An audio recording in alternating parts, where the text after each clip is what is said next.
tough one. Welcome back to 101 Sports Webcast. I'm now joined by our NBA experts Andrew Zung and Stephen A. Harris.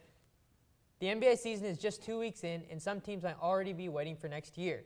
Guys, the Detroit Pistons have been an absolute disappointment thus far. Are they done for the year, or can they turn this thing around? Andrew? They definitely can turn it around. I think they have, besides for maybe their coach, I think they have a top 5 team with their talent. You have 2 great guys down with Andre Drummond and Greg Monroe, both player efficiency ratings over 20.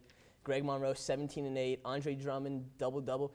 And then Brandon Jennings is looking like a different player. They've had Chauncey Billups mentoring him more. He's actually passing the ball. Career high in assists, 7.3 per game. Oh, he's looking okay. I don't think they might be able to turn it around. Maybe.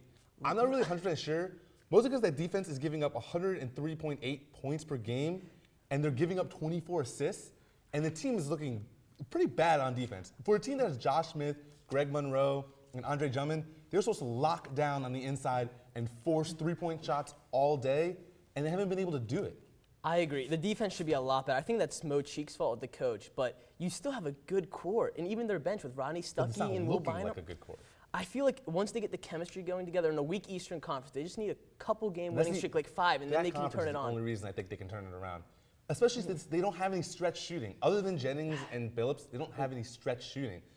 It's all inside. So if you can get a big man down low to just stop their mid-range game and their inside game, you pretty much shot them down and forced Billups and Jennings to do everything. And both of them can't do everything still. Exactly. Yeah, I think it's tough because it's so early in the season, just 2 weeks in. I think you've got to give them some more time, and maybe they'll figure things out. It's tough to predict so early in the season. 2 teams that entered this year with very high expectations, the Los Angeles Clippers, Houston Rockets. Steven, which one of these teams is more overrated? I'm going to go with the Houston Rockets. I did want to say the Clippers, but after the last couple games, the Rockets have looked a little poor. Howard is off and on with his offensive game. He's still one of the best defensive centers. I'll give him that. But he's becoming a liability some games. They do not have a legitimate 4. Terrence Jones is now their starting 4 because they took it away from Ashik. Now he's sitting on the bench, man. They're looking a little poor, I would say. They're looking like a possible, at best, 7th or 8th seed right now. And they had Amari Caspi starting at 4 for a while. They just don't have a good team. And you can't rely on James Harden, Patrick Beverley, and Jeremy Lin to be your only offensive output. Exactly. Dwight Howard, it's a weak league down low, and it's showing how he's really just been a mediocre player this season compared to the old Dwight Howard you remember from the Magic, where he was actually dominant. That offensive powerhouse, just slamming it in all the time. Highlight plays all the time. Yeah, I definitely agree with you guys. I think it's the Rockets. I think the Clippers still have some good things happening there, especially with Chris Paul leading the way. Switching gears now, 2 teams that have come into this year, by surprise. Every year some teams take the league by surprise. The Phoenix Suns, Minnesota Timberwolves. Andrew, which one of these teams is the most underrated in the league this year? I think you expect the Timberwolves to be a good team. I expect them to be a 4-seed or so. You got to go with the Suns. Jeff Hornacek and then a 4-seeder though? A 4-seeder? I think so, with Kevin Love and how he's been playing. Maybe because some other teams have looked poor. But let me hear what you guys say about the Suns. If you look at their coaching staff with Lombardi too, they're really teaching defense first. And then Eric Bledsoe, I don't want to compare him to Chris Paul yet or anything like that because it's way too early. Definitely way too early. He's having one of those seasons though where the point guard's leading a mediocre team, which happened when Chris Paul was in New Orleans. Because right now you see Bledsoe averaging 20 points, 7 assists, 4 boards. He's really bringing the team together. Both Morris twins down low have been surprising. And I think it's going to be the defense, though. It's underrated. Definitely with Goran Dragic, too. The combo 1-2. He's a nice scoring threat. Definitely as a maybe surprise 8th seed. Everyone thought they were going to be the worst team in the division. I guess I could give you that. But I didn't think anybody had the Timberwolves looking anything like this. I think a lot of people had them improving. Naturally, when you get Kevin Martin in there, you have another legitimate scorer. Kevin Love's been playing lights out. So I think they expected an improvement. But I don't think anybody expected a 4 seed and a 7-4.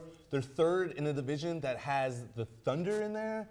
They're looking pretty good. Kevin Martin's averaging over 24 points per game, which is unbelievable. Exactly. That's more than he ever has before. Right. He's clearly a lot happier out in Minnesota than he was in OKC. He's playing a lot better. Love's playing great. I think they are shocking some people, and I think they can get even better from here. Definitely with Rubio when he steps up. Yeah, I think this guy is really high for Minnesota. They've got a lot of young talent, and players are starting to mesh together, so you never know what they can do in Minnesota.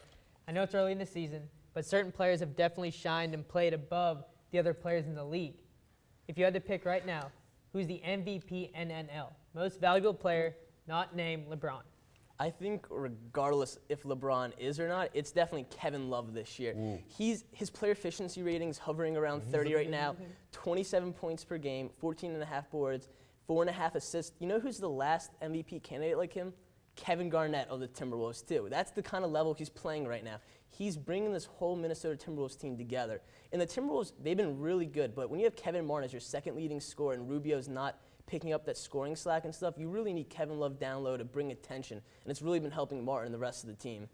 I'll give you that Kevin Love is a definite candidate, but he's not my MVP NNL. My MVP NNL has to be Paul George. No, there's no way. You talked about it earlier in the show, Rajat. The Pacers are in a conversation to be one of the best teams in the league, and he's the best player on what's looking like the best team.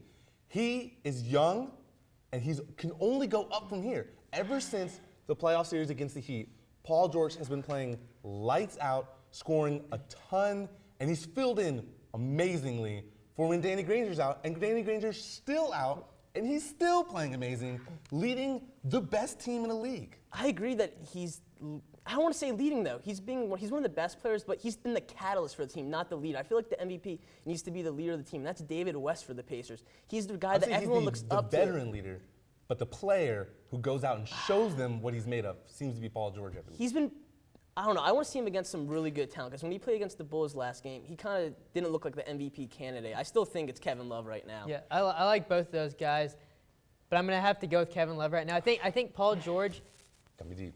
gets people's Yes. attention because of what he did in the playoffs. He's been on TV more. Kevin Love hasn't gotten that attention. When he gets that attention, I think people will start to jump on the Kevin Love bandwagon. Fair enough. That's all the time we have for today's 101 Sports webcast. Make sure to like us on Facebook and follow us on Twitter at 101 Sports. Thanks for watching, and until then, whose side are you on?